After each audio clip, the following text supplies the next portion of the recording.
Hello everyone, आप सभी का दिव्य दृष्टि क्लासेस में बहुत बहुत स्वागत है। जैसा कि आप सबको पता है कि आज की जो हमारी क्लास है डेडिकेटली 10 मिनट सीरीज रहने वाली है, जिसमें हम पूरा का पूरा जो हमारा टॉपिक है 10 मिनट सीरीज में पॉलिटिकल साइंस का राजस्थान की लोकायुक्त और उप लोकायुक्त जो है इसे यहाँ पे समझने वाले हैं। मेरा नाम निशा राठौड़ है, जैसा कि आप सभी को पता है।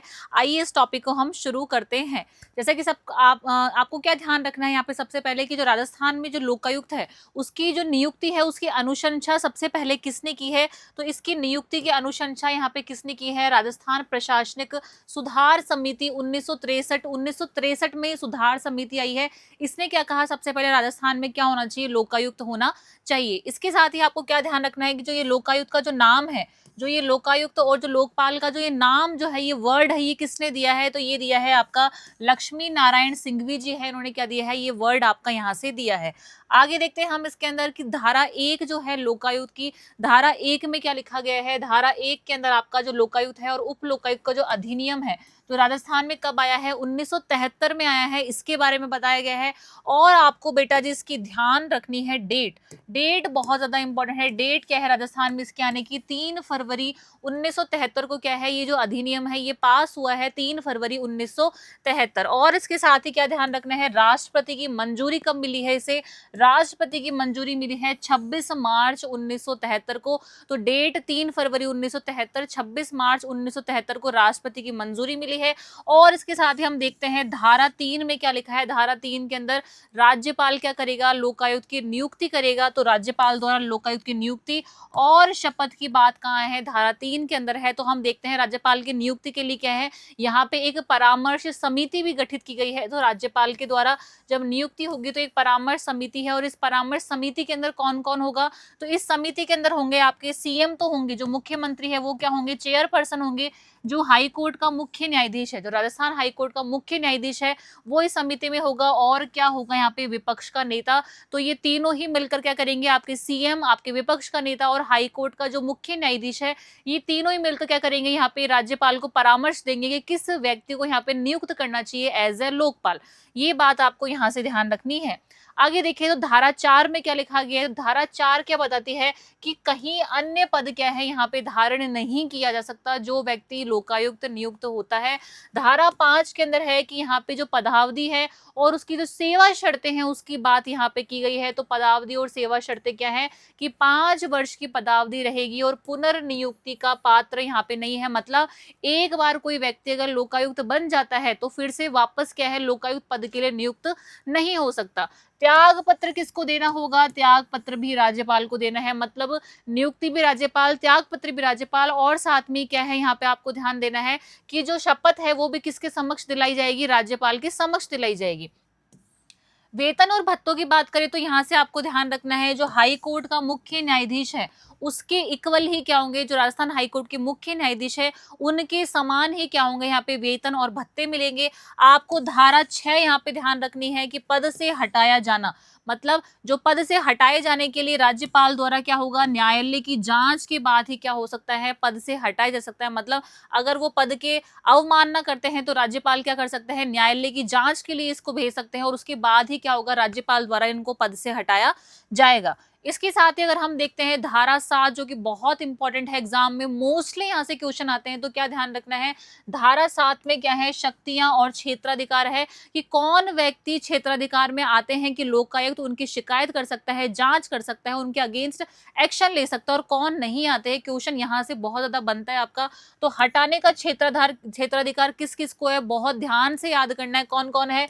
मंत्री है, सचिव है, अधिकारी, और साथ में जितने भी विभागाध्यक्ष है उनको हटाया जा सकता है।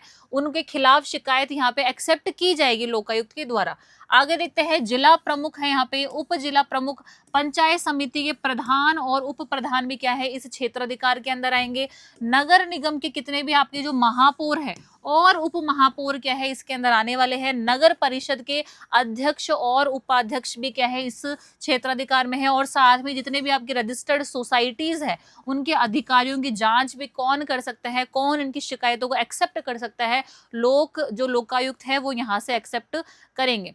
आगे देखते हैं कि दायरे से बाहर कौन कौन है, कि कौन ऐसे व्यक्ति है, कौन ऐसी पोस्ट है जिनको जो लोकायुक्त है उनके खिलाफ शिकायत दर्ज नहीं कर सकता है। तो आपको ध्यान रखना है, आपके सबसे पहले जो हाई कोर्ट है, हाई कोर्ट के जो मुख्य न्यायाधीश है वो क्या है, इस क्षेत्राधिकार से बाहर है, इनको हटाया नहीं जा सकता है। साथ में ही महालेखाकार है राजस्थान की और आरपीएससी के जो सदस्य, और साथ में ही कौन है, आरपीएससी के अध्यक्ष भी इसके अंदर रहने वाले हैं। आपका देखिए तो राज्य विधानसभा के जो सचिवालय के जो अधिकारी हैं, जो सचिवालय के अधिकारी और साथ में ही कौन है, कर्मचारी, उनके खिलाफ भी कोई यहाँ पे शिकायत दर्ज नहीं हो सकती है। और सबसे इंपॉर्टेंट आपके मुख्यमंत्री यहाँ रहने वाले हैं। और इसके साथ ही एक चीज आपको बहुत अच्छे से ध्यान रखनी है, क्या, कि जो सरपंच है हमारे और उप सरपंच और जितने भी पंच और विधायक है, उनको भी यहाँ पे लोकायुक्त के द्वारा हटाया नहीं जा सकता है। ये बात आपको ध्यान रखनी है।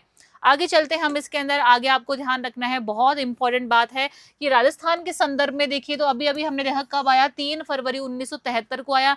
एक बात क्या ध्यान रखनी है कि ये क्या है, बहुसदस्यीय, क्या है ये, बहुसदस्यीय आयोग है आपका, ठीक है।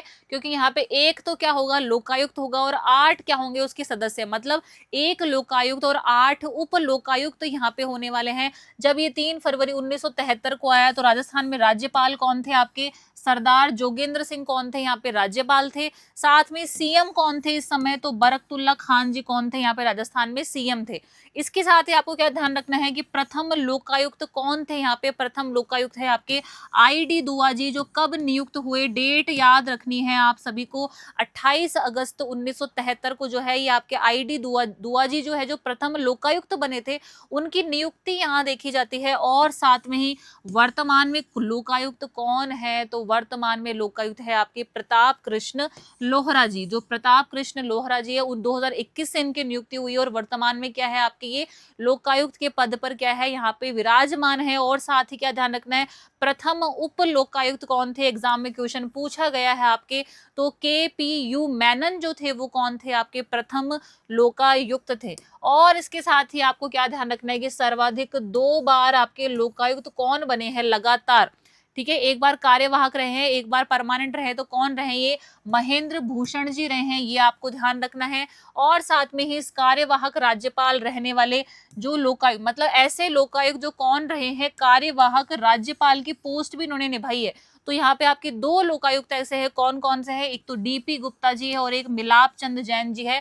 ये दोनों ही लोकायुक्त भी रहे हैं और साथ में कार्यवाहक जो राज्यपाल है उनका पद भी इन्होंने संभाला है। और लास्ट में क्या ध्यान रखना है, न्यूनतम पदावधि किसकी रही है, सिर्फ 26 दिन के लिए कौन इस पोस्ट पर आए, तो आपको ध्यान रखना है विनोद शंकर दवे जी हैं, ये क्या है, न्यूनतम समय के लिए इस पोस्ट पर रहे हैं।